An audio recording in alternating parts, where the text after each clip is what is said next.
Welcome back to the Marketing Madmen. Nick Constantino here, and we have James Gillam of Perimeter Office Products and Harry Fulford of the Nuclear Program in the Navy here. And we are talking through a bunch of stuff. But before we get to James, Harry, what the hell was it like operating nuclear propulsion on a Navy vessel? Yeah, isn't there a height requirement for subs too? How did you? So I was on there's no way there is. Just knowing that there's no way there's a requirement at all. Yeah, okay. Aircraft carrier.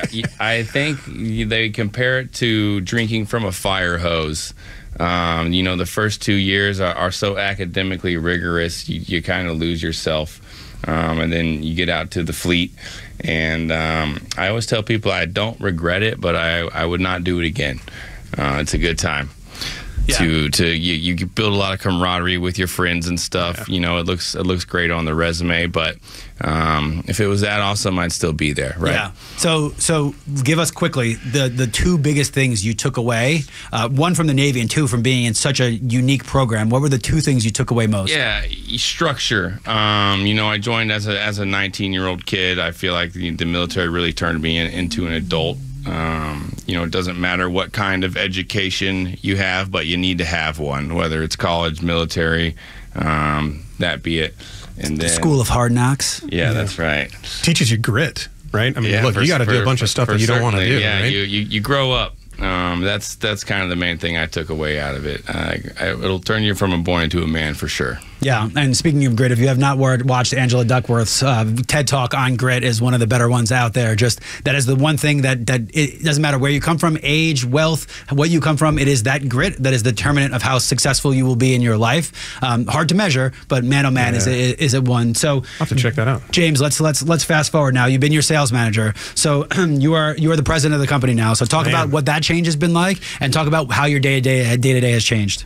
Yeah, so 2018, we were Perimeter Office Products was actually acquired by Office Depot. Okay. So we're a wholly owned subsidiary. We operate independently, but we get the benefit of being backed by the big boys, right? So we're kind of in that sweet spot in the middle.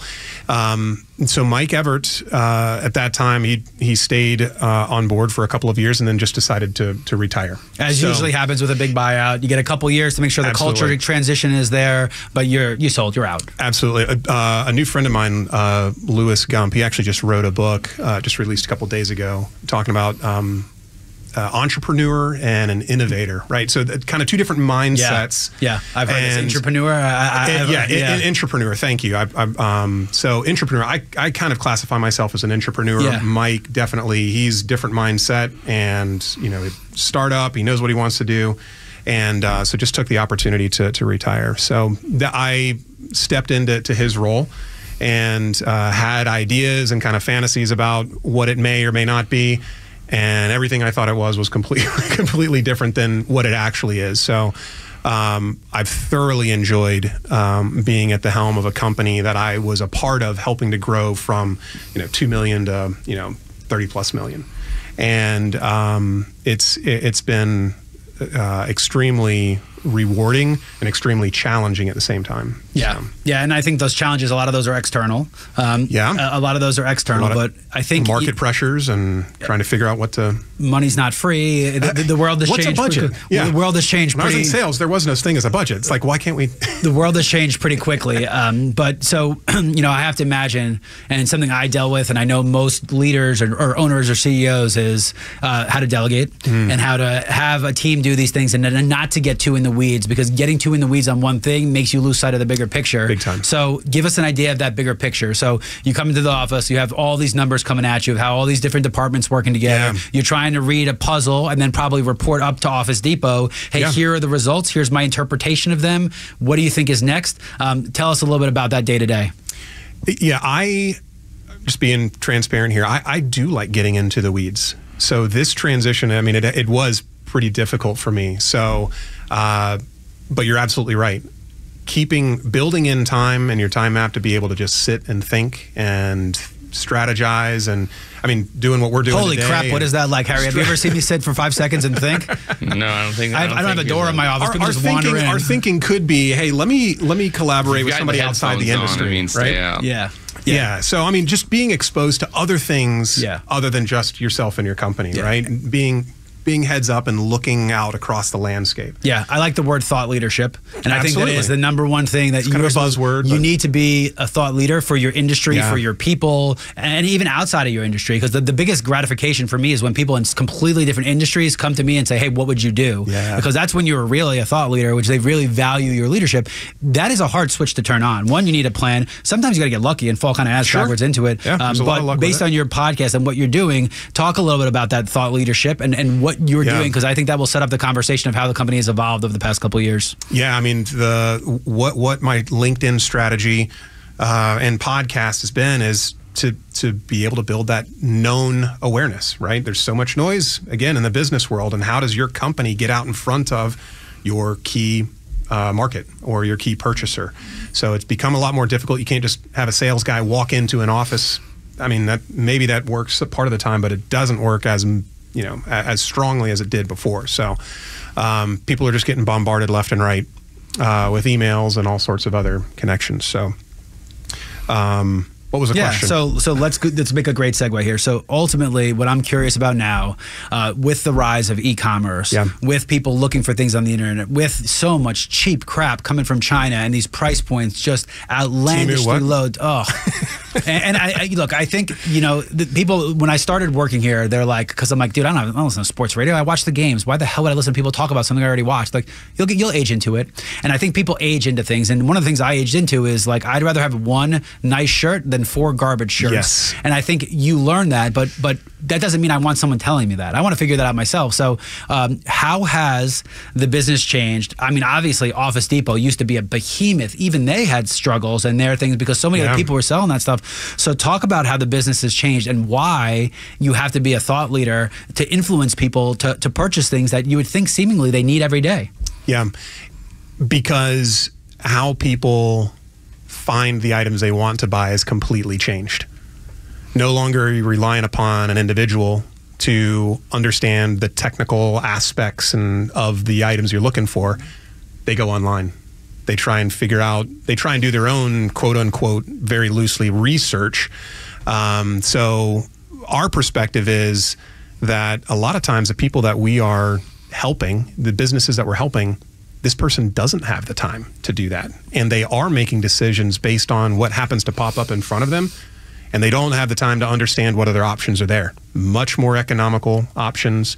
And when we look at the value, right, which is it's the combination between your dollars spent and then your time spent. Sure. That's a totally different equation than just comparing one widget to another widget. Yes, we talk about it all the time. It's price versus value. If you're looking at something on price, you're a commodity. It's a race to the bottom. Yep. If your value proposition is blue ocean, red ocean, you're dealing with clients and people who value the service you're putting and what's completely surrounding it, which means one, you can charge more, but two, you're charging more so you can continue to provide those services. So it is a cycle of business, and I think one that people have stopped understanding because of the instant gratification and some of that psychology we're talking about, how your mind, you getting a deal is the same as you waiting to hit a jackpot when you gamble. You want that deal. You buy crap you don't even want because you just want that deal. Right. So I don't want to lose money. Right. I mean, that's why I'm spending That's why I'm spending $10 more than what I would have if I wouldn't be looking at this. I have this conversation all the time. Look at this sale, but it costs us much. We're saving this much. Quote unquote saving. I don't think it works. That's like a very American thing. Sure. If you look at the psychology across the way, it works very differently. That is a very American thing because all they do is inflate the price and then they discount it to make you think you're getting a sale. You go back to Macy's the next day and the signs all have. Never buy anything full price at Macy's. If you take one thing out of this podcast, never buy anything full price at Macy's. So there's a cool book. I don't know if you've heard Dollars and Cents, and it talks about, we were just talking about psychology and how we thought it was kind of frou-frou, but there's real psychology behind pricing and pricing strategies and what these companies are doing to understand their target market. Yeah, and I think dynamic pricing is a big thing that we're going into now. And I think Wendy's tried to do it and got just lambasted and they gave up right away. They're so dumb because here's all I was going to say is this is what you say. You don't say you're doing dynamic pricing. Say when the lines are shorter, we will charge you less. Right? Because then you will drive so much traffic, and they've already done it. Words mean things. Don't say dynamic pricing makes me think that when I'm in line, you're going to charge me more, which means not only did I wait longer, you're charging me more, which throws off the value proposition. Yeah. So there was just a stupid wording of it, but dynamic pricing is huge. Yeah, well, there's actually an interesting website called Camel.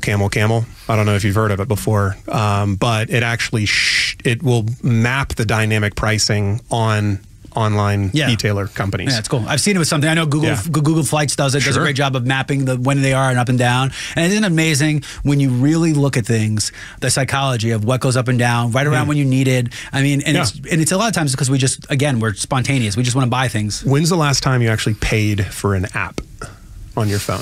If it wasn't a business thing, almost never. Right. And even if it is a business thing, a lot of times we're a little hesitant, right? Because we've just, apps should be free. Yeah. But when you actually look at the value, you do pay for the all the subscription, time. And sometimes you pay for 2 or 3 subscriptions and you don't even know that you're paying for it. Yeah. So, so how are you implementing those techniques and those tactics? How are you marketing to people? Because again, even that has changed, right? Because it used to be your marketing to get people to call and meet with you and have that consultation. Now, half the times your marketing gets them to your site just to see what you have to start the conversation. So what does your e-commerce strategy look like, and how has your marketing adapted with it? Yeah. So, and I won't cut you off this time. No, you're good, man. You're good. Macro level, I think historically we really tailored and resonated with those smaller to medium-sized companies. Okay. The lifeblood of America. Absolutely. A lot of those companies aren't forced to create the procurement systems needed to run super efficiently, right? Yep. You know Sally and Stan, and right, you just have a conversation, yell across the room, hey, we need this, go get it. That's why they have a hard time scaling. Bingo. And what we found is, as technology has improved, the necessity for those systems has come in, and we really help the mid-market, the enterprise level companies who are trying to get to the next level come in and add value. A lot of times, I've seen this shift over the past maybe 5 or 7 years. And then definitely after COVID, the brand loyalty is kind of diluted a little bit, out of necessity some, and out of just more options being online. So I think one of the reasons brand loyalty has been diluted also is because the advent of digital marketing has made us so worried about the last click and the last click attribution that people forgot the air game, right? Yeah. Everyone's so worried about, hey, they have to buy, we have to capitalize on people who are looking, then they forgot that you got to establish a brand for yourself at the top. And it's not radio, it's not TV. There are many ways to create a brand at the top. And one of the biggest reasons after COVID, one of the things we saw, home improvement companies, during COVID, there was so much demand for that stuff. So all of them shut off their top branding. And what happened, once that demand wore out, they didn't have companies anymore. They were down 100% because nobody was searching for it. So once Google came in and said, hey, let's capitalize on what people are already searching for, all they make people do is fight over that, as opposed to starting at the top and creating your own. So I think you're right, but I think there's many reasons why brand affinities have been lost because people stopped focusing on those things. I think a lot of companies are wising up to being able to, I mean, I get texts now all the time, right? And not from e-commerce business, more from B2C, but a lot of companies are realizing that I don't want to be beholden to the Google algorithm. How can we kind of bring this connection in-house and maybe manage it in-house? Okay. With maybe a different CRM system, or how can we stay better connected at an individual level, company to consumer? There's a lot of cool things that are out there. I think the increase in the adoption of artificial intelligence and being able to kind of synthesize large swaths of data at one time will be a part of that, and we're going to see more changes. But still, wouldn't you say that's still mostly for people already in your sales cycle? That's not creating yourself, putting yourself in front of new people. That's for people you already have some kind of established relationship with, because how would they build that connection or rapport with you if they've never heard of you? True. So, by the way, this is my convincing to get you to buy radio. No. It's happening in real time right now. I didn't even mean to do this, but keep going. Well, we have a lot. I mean, we've got, I don't know how many tens of thousands of companies that are in our system. They're not always buying from us, right? The key players are going to be shifting around and moving and changing. It's so fast in Atlanta. Yes, and I think it's only going to be. I don't necessarily see that slowing down. Yeah. So the question for myself and what other business leaders are probably thinking themselves too is, how do we consistently stay in front of those people on a regular basis? In our business, we don't have mega contracts and people signing 10-year leases, and it's not a massive decision. It's use this if it makes sense, and if it doesn't, then go somewhere else. So for us, it's really important that we continually add value on a daily basis, with our customer service, with our deliveries, with our drivers, with our salespeople, staying on top of what's happening in that individual business. So that's how we that's what our focus is, to try and add value to clients. Yeah. Differentiate ourselves. And I tell people, one of the things about AI, look, all of these things are outputs. All AI is doing is processing a set of inputs to create an output. The difference is what used to be manpower to come up with that output is now algorithms and based on. So if you don't have good CRM systems and you're not tracking your first party data and zero party data of what people are doing, then you can't have good outputs. We're so caught up in this AI that we're so concerned with the output that we're forgetting how important the inputs are. So what you said about different how you interact with clients and requires set inputs. So you were almost setting yourself up to succeed before you even knew what AI was by keeping those inputs. And I think if I was to give a piece of advice to people in any business you're in, before you get all bedazzled by AI, and it is so helpful, it gets rid of redundant tasks. Yeah. If you don't have a clear set of good inputs, you will never get outputs. So you have good inputs. So talk about some of the outputs. Talk about trends you're seeing. Talk about how you're adjusting selling for different trends that are coming up in the next couple of years. Yeah, we're seeing a big uptick in government, healthcare, K-12. We're adding a lot of value to those type of clients. We've recently built a lot of direct relationships with manufacturers to be able to provide those same type of products at a lower cost. And so we've realized some needs in some of those verticals too. It looks like you guys just moved office spaces too. And I went over for a meeting. Your Google address was different. We did. Spot, right? Yeah. So we've been at New Point Place. Yeah, Lawrence in Lawrenceville. Couple of years. And we're actually looking to. We need to expand. We're already almost at capacity right now. Quick again. So, and I was told that's tough real estate right now. I was told the commercial real estate that everyone thinks about is like for the office buildings. But if you need warehousing with space because parking's hard in those spaces, and because what they did was they built these warehouses thinking it would just be a warehouse and it's only for the truckers. But now people want mixed use facilities where you have logistics in house and you don't have the parking around them. So there's not a lot of spaces that exist for what you're looking for. I was just having a conversation with a couple of buddies of mine who are in real estate, and the majority of leases are going to be coming up in the next 2 years. So people haven't started thinking about how to budget for that. So nugget or piece of advice I could give to those other business owners is start planning now, adjusting your budgets. But we're looking at double the rates of for warehouse space. And we're seeing too people needing that mixed use, exactly what you were saying, Nick, and converting warehouse space, building inside warehouse space for in the office space. Facility. Wow. Yeah, absolutely. Yeah, but that's coding too. So you have to be allowed to do that. You have to change your coding. You have to have a certain amount of bathrooms, and it's messy. And I think there's a couple of things as a country we've done wrong, and this is one of those examples. Well, that all ties back to the first sentence out of your mouth of the podcast was how it's affecting the real estate market. There's office supplies. I completely forgot that I even said that. Good for you, Harry. That's what I knew I brought you in here for a reason. All right, let's go back because as usual we've got completely off topic. So you're talking about K through 12. You're talking about government. It sounds like you're talking about a lot of utilitarianism, a lot of utility. It's not about the flash and the substance. Are we seeing, you had that big boom, Apple's making their headquarters, all these people are trying to one-up each other. Again, money's free, it's easy to do that. But maybe because people are being more strategic with their office space, do you see a move back towards more utility than that flash? I think that a lot of businesses are realizing they have a difficult time forcing efficiency with a fragmented workspace. I do think that there's some major benefits to it. There's some great things for a lot of workers. I mean, they have the ability to go pick up their kids and flexible at-home work schedule.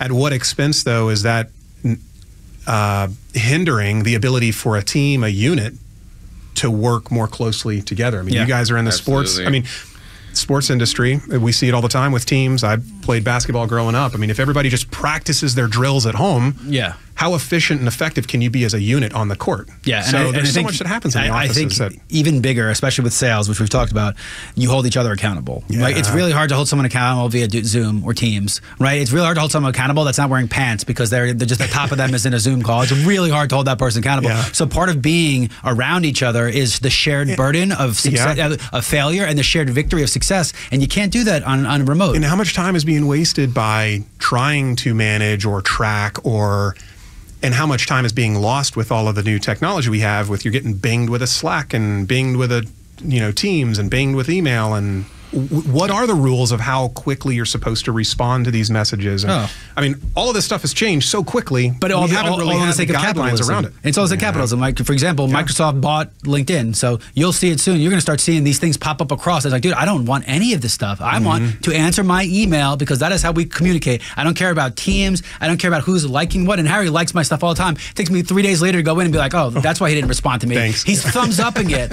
Like, that's how business is. But anyway, so we got 2 more minutes in this segment. So close us out again. Let's talk about, give some idea of scale. How many deliveries are doing? What are you using for logistics? Just give the lowdown of how the business is operating now. I mean, we started with 1 driver. We've got over 20 drivers. We have 21 different routes. We're doing, I mean, I don't know how many hundreds and hundreds of deliveries a day.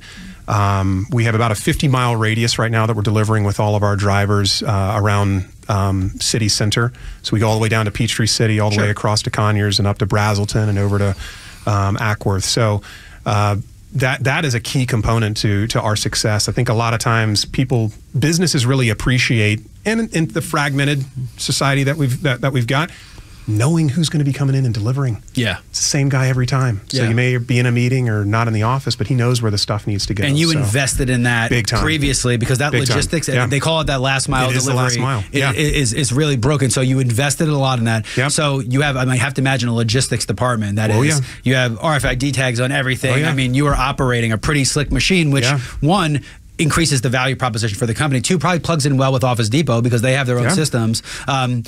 Is that a competitive advantage for you? Are there competitors in the market or is everybody just doing it? I don't think everybody's doing it. I think a lot of people, including the big guys, have looked at this is really costly, and so we want to outsource this. I don't think that's the right decision for Perimeter. So again, how we continue to differentiate ourselves against everybody. I think that service portion is what continues to be our differentiator. Yeah, it's a buzzword, right? I mean, logistics was not something that was talked about, and a lot of it has to do with the Amazon warehouses and just how much, and all the tags and boxes and what's going in and what's going out. But it's those fundamentals of business don't change, right? If you invest, if you keep kicking the can of investment down the road, ultimately it's going to cost you more to not have invested. Now, I understand not all business can do it, but again, when we go back to those fundamentals, those things will never change. It's going to suck up front. You're going to have to bite that bullet up front. But if you understand how to amortize and put that cost, you'll always save money in the long run. And I think that you guys have done a great job of that. So when we get back from the break, we're going to talk a little bit about your podcast and what you're seeing in the market, because I have to imagine you have a pretty unique perspective from the seat you're sitting in, what's going on in the business community in Atlanta, and we're going to have a little fun with this. We're going to kind of do some offbeat stuff that I don't think people are used to hearing about. We could probably have some fun conversations just because of what we do in marketing also. So when we get back, we'll go to that. You've been listening to the Marketing Madmen with James Gillam of Perimeter Office Products and Harry Fulford over here. We'll be right back.